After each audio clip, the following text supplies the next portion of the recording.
എന്തുകൊണ്ടാണെന്നറിയോ? നിങ്ങൾ ഈ ഒരു മിനിറ്റ് പറയുന്നതിന് മുന്നേ തുടങ്ങുകയാണ്. ഒരു മിനിറ്റ്, ഞാൻ പറയുന്നതിന് മുന്നേ നിങ്ങൾ തുടങ്ങല്ലേ? ഞാൻ എന്താ പറയുന്നത്? എന്താ പറയണ്ടേ? അല്ല, യോഗ്യതയല്ല ഞാൻ ചോദിക്കുന്നത്. എന്തുകൊണ്ടറിയോ?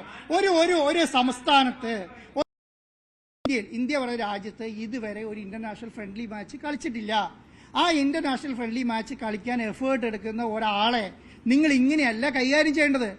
അതൊക്കെ ഞാൻ പറയുന്നുള്ളൂ. അതുകൊണ്ടാണ് നിങ്ങൾ പറയുന്നത്. നിങ്ങൾ ഡേ 1 തുടങ്ങി പറയുന്ന കാര്യം അതാണ്. നിങ്ങൾ ഇന്നും പറയുന്ന ഒരു കാര്യം, ഒരു മിനിറ്റ്, ഇന്നും പറയുന്ന ഒരു കാര്യം എന്താണ്? ഇന്നും പറയുന്ന ഒരു ഇന്റർനാഷണൽ ഫ്രണ്ട്ലി മാച്ചിന് ഈ സ്റ്റേഡിയം യോഗ്യമല്ല. നമുക്ക് അങ്ങനെ ഒരു സ്റ്റേഡിയം വേണ്ടേ? നിങ്ങൾ തന്നെ പറ. നമുക്ക് ഇന്ത്യയിൽ ഇനി ഇന്റർനാഷണൽ മാച്ച് നടത്തണ്ടേ?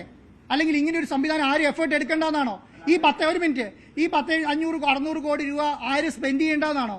ഞാൻ എന്താണ് ചെയ്തത്? ഞാനൊരു വലിയ റിസ്ക് ആണ് എടുത്തിരിക്കുന്നത്. ആ റിസ്ക് എന്ന് പറയുന്നത് നിങ്ങളെ കണ്ട് പേടിച്ചിട്ട് ഓടുന്നു വിചാരിച്ചിട്ടല്ല. എന്റെ മനസ്സിലൊരു ലക്ഷ്യമുണ്ട്. കൊച്ചി ഇന്റർനാഷണൽ സ്റ്റേഡിയത്തിൽ ഒരു മാച്ച് നടത്തുക, അത് നല്ല രീതിയിൽ കൊണ്ടുവരിക, അത് നല്ല രീതിയിൽ വിജയിപ്പിക്കുക, എന്നിട്ട് അടുത്ത ഭാവിയിലുള്ള കുട്ടികൾക്ക് ഇത് ഗുണം ചെയ്യണം. കേരളത്തിൽ ഇങ്ങനെ ഇന്ത്യയിൽ 135 കോടി ജനങ്ങളുള്ള സ്ഥലത്ത് ഇതുവരെ ഒരു ഇന്റർനാഷണൽ ഫുട്ബോൾ മാച്ച് നടത്തിയിട്ടില്ല. ലോകത്തെ ഏറ്റവും വലിയ ഇവന്റ് അത് നടത്തിയിട്ടില്ല എന്ന് പറയാൻ നമുക്കാണ് മോശം. ആ മോശം ഉൾക്കൊണ്ടിട്ട് തന്നെയാണ് ഞാൻ ഈ പണിക്ക് ഇറങ്ങിയിരിക്കുന്നത്. ഞാൻ അതുകൊണ്ടാണ് പറഞ്ഞത്, ഇതുകൊണ്ട് ഞാൻ പിന്മാറാൻ പോകുന്നില്ല. എത്ര ദിവസം എടുത്താലും, എന്ത് എഫേർട്ട് എടുക്കുന്നത്. ഞാൻ അതിന് ശേഷം എത്ര രാജ്യങ്ങളുടെ പ്രസിഡന്റിനെ കണ്ടു നിങ്ങൾക്കറിയോ? ഞാൻ ബഹ്റൈനിൽ പോയി, അവിടുത്തെ പ്രസിഡന്റ്, ഓരോ ഫെഡറേഷന്റെ പ്രസിഡന്റുമാരെ കണ്ടു, ഓരോ രാജ്യത്തിന്റെ പ്രസിഡന്റുമാരെ കണ്ടു. ആ ഫെഡറേഷന്മാരെ കണ്ടിട്ട് മുഴുവൻ അവരുടെ അപ്രൂവൽ എടുത്തിട്ടാണ് ഈ പറയുന്ന സാധനം. AFC എന്ന് പറയുന്ന ഏഷ്യ ഫുട്ബോൾ ഫെഡറേഷന്റെ അപ്രൂവൽ എടുത്തു. ഇതൊന്നും ചെറിയ കാര്യമായിട്ടല്ല. നിങ്ങൾ ചോദിച്ചോളൂ.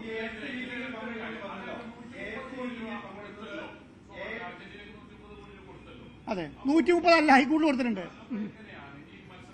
അതുകൊണ്ടാണ് ഞാൻ പറഞ്ഞത്, അവരെ ഒന്നില്ലെങ്കിൽ നമുക്ക് ആ പണം തിരിച്ചു തരും, അവരെ തിരിച്ചു തരാമെന്ന് പറയുന്നുണ്ട്. നിങ്ങൾക്ക് ഞാൻ പറഞ്ഞു, നിങ്ങൾ എനിക്ക് ആ പണം തിരിച്ചു തരണ്ട.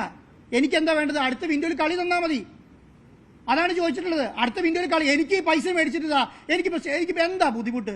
ഒരു ബുദ്ധിമുട്ടുമില്ല. നിങ്ങൾ കുറച്ച് ഒരു ദിവസം വാർത്തയാക്കും, അതിക്കുള്ളൊന്നും സംഭവിക്കാനില്ലല്ലോ. അതാണ് എന്റെ കൂടെ ഉണ്ടായിരുന്ന ഓൾ ഇന്ത്യ ഫുട്ബോൾ ഫെഡറേഷന്റെ പ്രസിഡന്റാണ്.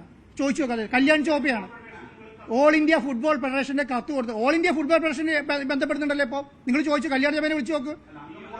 അംഗമാകട്ടെ, അതാണ് നിങ്ങൾക്ക് ധാരണയില്ല. നിങ്ങൾ ചോദിച്ചു നോക്ക്, ഉണ്ടോ ഇല്ലയോ? നിങ്ങൾ തന്നെ പറയുന്നത് അംഗമാണോ അല്ലയോ? നിങ്ങൾക്ക് തന്നെ അറിയാം അംഗമാണോ അല്ലയോ എന്ന്. ഓൾ ഇന്ത്യ ഫുട്ബോൾ ഫെഡറേഷൻ ഫിഫയിൽ അംഗമാണ്.